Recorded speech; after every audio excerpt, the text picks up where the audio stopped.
Bienvenue sur mon podcast Éclair, Objectif PVT Australie. Le podcast qui va te permettre de préparer sereinement ton PVT Australie.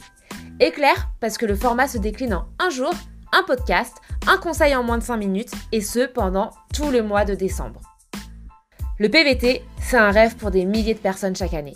Trouver des conseils utiles, comprendre les démarches administratives, chercher les bonnes informations, les questions sont nombreuses pour les futurs PVTistes. Si tu te reconnais dans ces questions, que tu sois au début de tes préparatifs ou sur le point de partir, abonne-toi. Ce podcast va devenir ta meilleure source d'inspiration pour les prochaines semaines. Moi, c'est Maëlo, spécialiste et blogueuse sur l'Australie.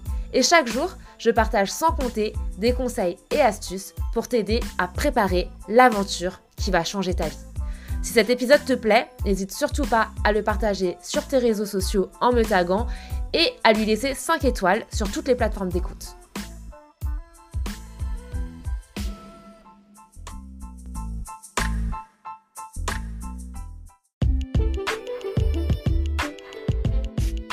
Aujourd'hui, on fait un podcast un peu différent puisque je vais vous parler des erreurs que j'ai faites en Australie.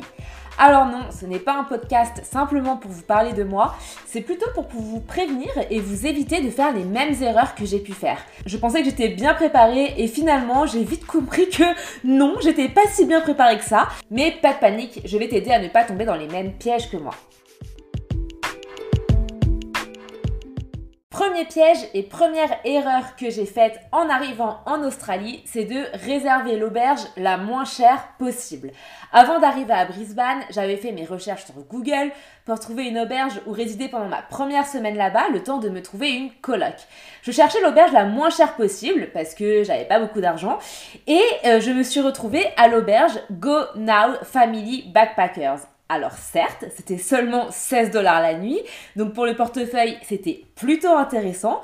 En revanche, c'était dans un dortoir de 20 lits, donc pas franchement confortable. Et après 24 heures de voyage et un décalage horaire aussi important, j'avais besoin de repos et de tranquillité. L'auberge en plus n'était pas non plus idéalement située pour visiter des colocs, donc je perdais pas mal de temps en transport. Du coup, mon conseil, pour ton arrivée, quitte à payer un petit peu plus cher, prends un hébergement situé proche du centre-ville et un minimum confortable. Tu vas déjà être déboussolé d'arriver dans un nouveau pays, tu vas avoir besoin de repos et tu vas vouloir te balader, alors prends un hébergement un peu plus cher ou un peu plus confortable. Tu auras tout le temps, crois-moi, de découvrir les auberges jusqu'à 32 lits dans la même chambre. Oui, c'est possible. Si tu veux, j'ai listé plusieurs auberges de jeunesse intéressantes sur mon blog, je te partage le lien dans la description du podcast.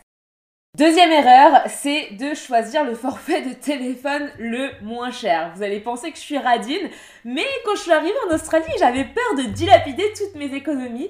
Alors j'ai choisi le forfait le moins cher du marché et je me suis retrouvée avec un réseau tout pourri chez Les Barras.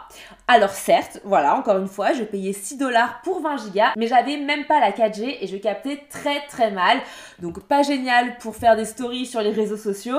Petit conseil donc, ne choisis pas un opérateur autre que Telstra, Boost, Aldi Mobile ou Optus. J'ai une petite préférence pour Aldi Mobile qui utilise le réseau Telstra, le plus performant d'Australie, mais qui est moins cher car 100% en ligne. En tout cas, pas de Les Barras, crois-moi.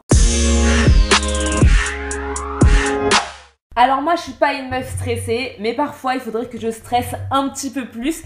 La troisième erreur que j'ai faite, c'est d'acheter une voiture mais complètement à l'arrache.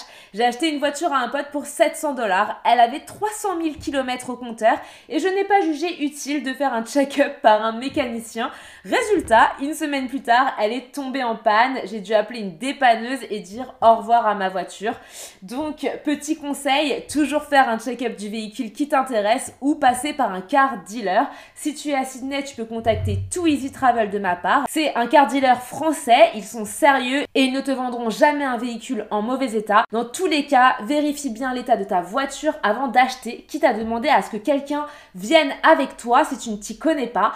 En auberge de jeunesse, tu auras forcément quelqu'un qui s'y connaît un petit peu en mécanique ou sinon, tu payes un mécano et en général pour une centaine de dollars, il te fait un check-up complet du véhicule et te prévient si jamais il y a quelque chose qui sent pas très bon dans la vente.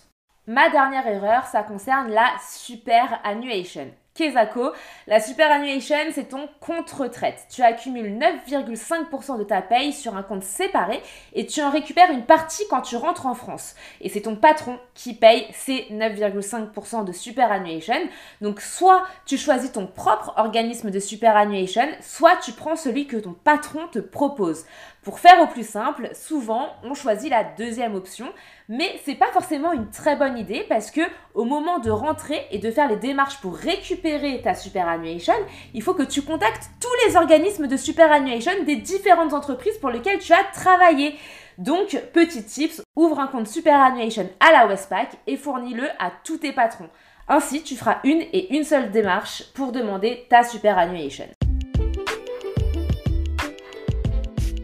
J'espère que cette compilation de mes erreurs en Australie te permettra d'éviter de faire la même chose que moi. Si jamais tu veux être sûr à 100% de ne pas commettre d'erreurs dans les démarches administratives, tu peux faire le choix de prendre un pack de préparation à l'Australie. Zéro galère, c'est promis, c'est moi qui gère. Je te mets le lien dans la description si ça t'intéresse.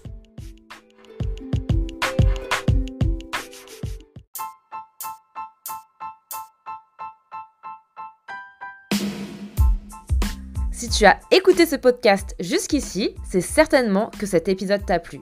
Ce podcast, il est fait pour toi et pour t'aider dans tes préparatifs. Je propose également du contenu sur Instagram, Facebook, YouTube et sur mon site internet. Contacte-moi si tu souhaites plus d'informations sur le PVT Australie.